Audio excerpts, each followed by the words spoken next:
लाहौर में 9 मई के दर्ज अहम मुकदमात में फवाद चौधरी को शामिल तफ्तीश करने का फैसला कर लिया गया। गिरफ्तार मुलजिमान के बयानात की रोशनी में साबिक वफाकी वजीर को शामिल तफ्तीश किया जाएगा।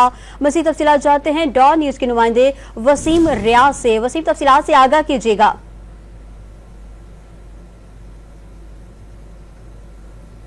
लाहौर में 9 मई के दर्ज अहम मुकदमात में फवाद चौधरी को शामिल तफ्तीश करने का फैसला किया गया है। मज़ीद तफसीलात जानेंगे डॉन न्यूज के नुमाइंदे वसीम रियाज से।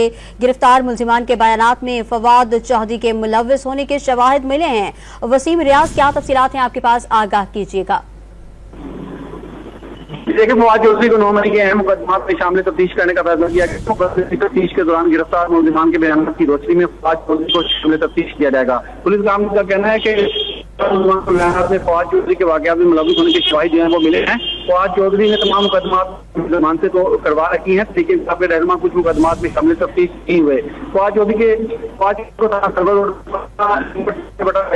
में शामिल तफ्तीश किया जाएगा। इसके अलावा मॉडल टाउन में दर्ज मुकदमा 366/23 में भी शामिल तफ्तीश किया जाएगा। इस पर दोबारा को शामिल तफ्तीश किया जाएगा। सर्वर रोड का जो मुकदमा 103/23 है। वसीम रियाज तफसीलात से आगाह कर रहे थे, आपका शुक्रिया।